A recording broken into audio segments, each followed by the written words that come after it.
अपनी ही सरकार के खिलाफ, अपने मुख्यमंत्री के खिलाफ आंदोलन हम करेंगे। आपके हक और अधिकार के लिए ये हमारी प्रतिबद्धता है। उसको हराया जाए, उसको बदला जाए, उसकी जगह पे नए व्यक्ति को लाया जाए। अरे ये पब्लिक सर्विस कमीशन वाला ऑफिस चला रहे हैं कि गटर चला रहे हैं कि बार बार लीक हो जाता है हमारी जनता, है हमारी आवाम, आपको ये सोचना पड़ेगा कि अगर इस देश के धन्ना सेठों का कर्जा माफ किया जा सकता है तो देश के किसानों का भी कर्जा माफ करना पड़ेगा। यह सवाल हमको सोचना पड़ेगा। अरे बाबू एक बात सुन लो, तुम्हारा बॉस जिससे डरता है ना, जैसा का बाप, हमको उसी से डर नहीं लगता है। इसीलिए ये गुंडागर्दी अपने पास रखना, जहां जाते हैं सीने में आग लेकर के जाते हैं। मोहब्बत है हमारा लोगों के प्रति, तुम्हारी गुंडागर्दी से हम डरने वाले नहीं हैं। और ये याद रखना कि एक बार जनता ने अगर बदलने का मन बना लिया तो फिर उस बदलाव को कोई रोक नहीं सकता है, वो बदलाव होकर के रहता है। इस बात को याद रखना, इस बात को याद रखना कि इस देश का इतिहास ये है कि मुख्यमंत्री और प्रधानमंत्री को भी अपना चुनाव हारना पड़ा है।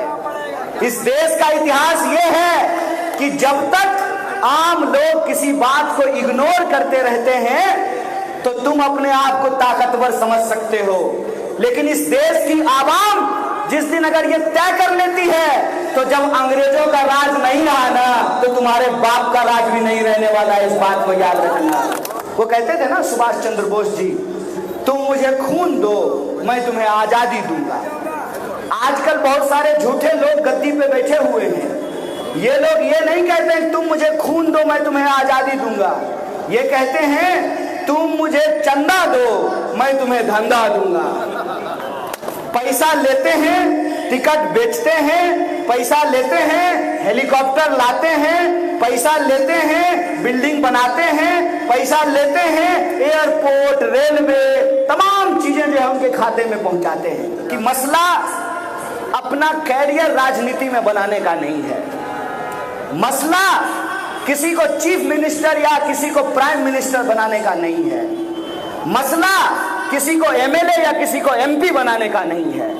मसला इस बात का है कि क्या हम इस देश में राम प्रसाद बिस्मिल और अशफाकुल्लाह खान की दोस्ती की विरासत को कायम रखेंगे कि नहीं रखेंगे।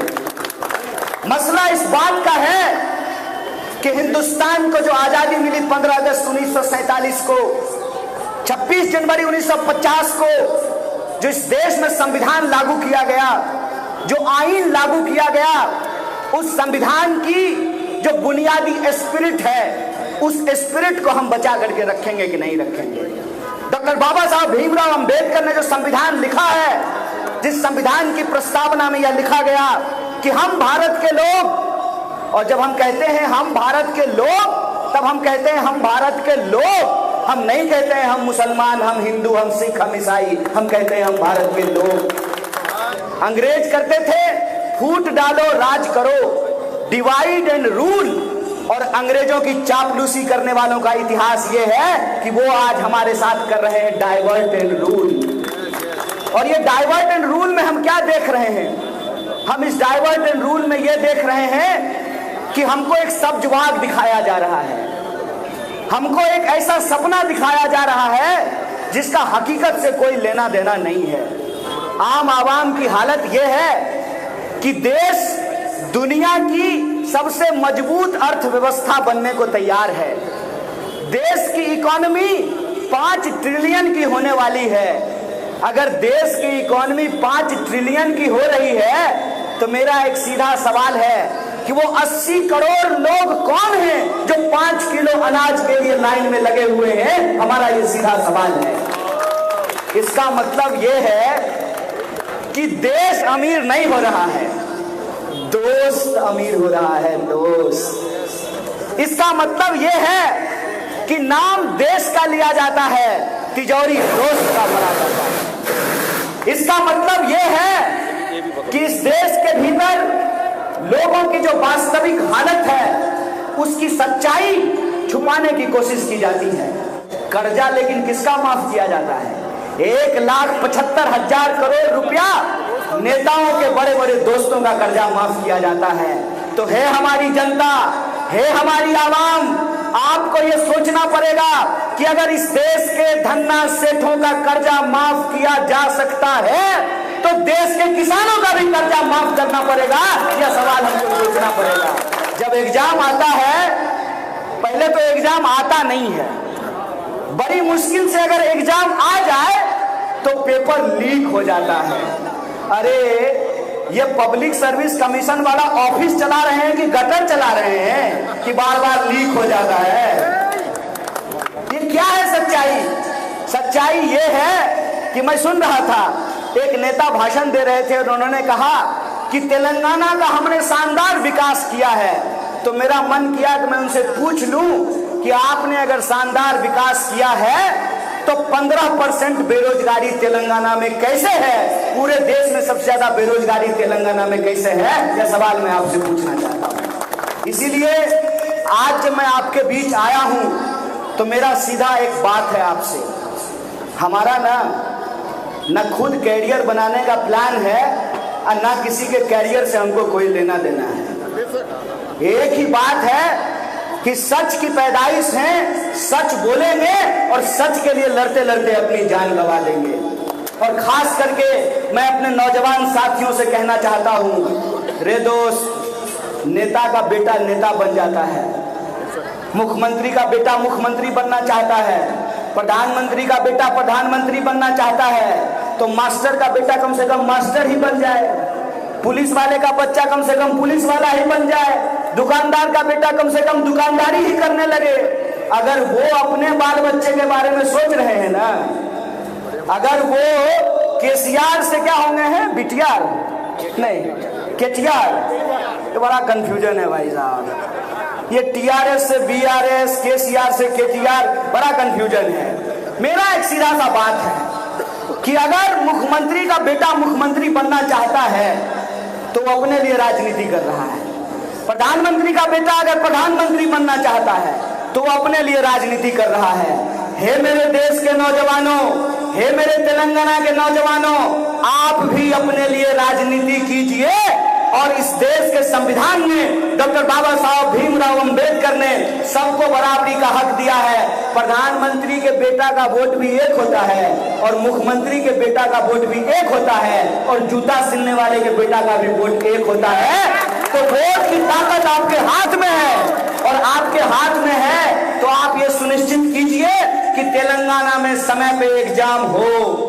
और हमारी पार्टी ने, भारतीय राष्ट्रीय कांग्रेस ने यह फैसला लिया है कि 3 तारीख को जब आप सरकार बदलेंगे तो तेलंगाना में सरकार अभी तक जॉब कैलेंडर नहीं लेकर के आई है, हमारी पार्टी जॉब कैलेंडर लेकर के आई है कि 1 फरवरी को हम नोटिफिकेशन जारी करेंगे और phase wise group 1, group 2, group 3, group 4 का एग्जाम लेकर के हर साल 2 लाख लोगों को रोजगार देने का काम करेंगे।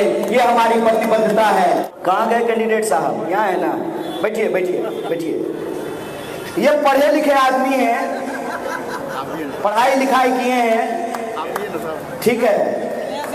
तो इनसे मैं बस एक बात आपको कहना चाहता हूँ और इनके सामने मैं कहना चाहता हूँ, 30 तारीख को अगर आपने इनको एमएलए बना दिया, 3 तारीख को रिजल्ट निकला, अगर 1 फरवरी को ये 2 लाख लोगों को रोजगार देने के लिए नोटिफिकेशन जारी नहीं करेंगे तो आप सब हमारे साथ चलिएगा, इनके घर का शीशा हम फोड़ेंगे,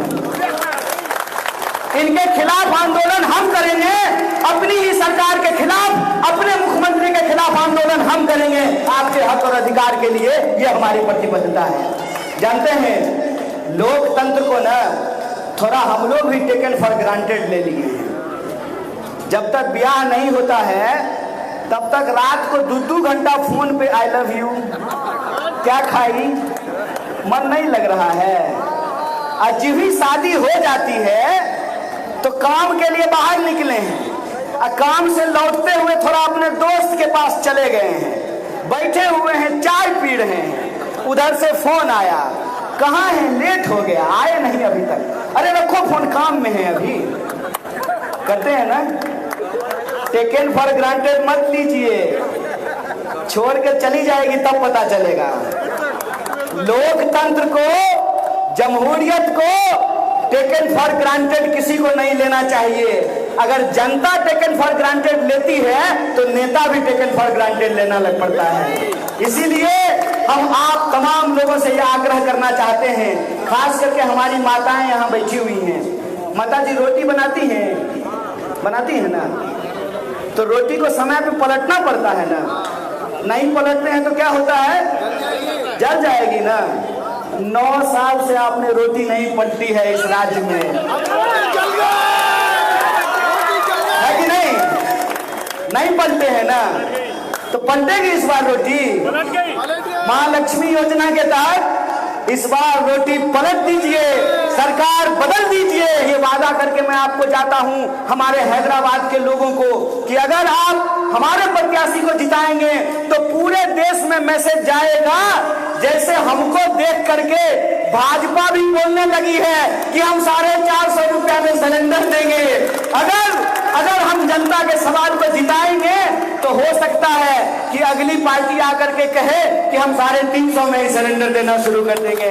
तो मैं कहता हूं कि वो अपने बाल बच्चों के बारे में सोचते हैं, आप अपने बाल बच्चों के बारे में सोचिए, आप अपने जीवन के बारे में सोचिए, आप अपने हक और अधिकार के बारे में सोचिए। चुनाव इसलिए होता है कि आपके मुद्दों को सॉल्व किया जाए।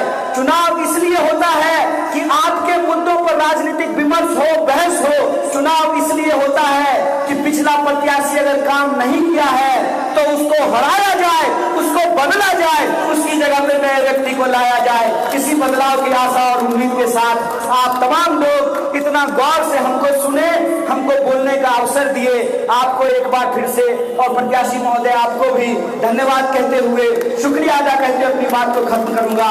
शुक्रिया। इनकलाब जिंदाबाद। जय हिंद।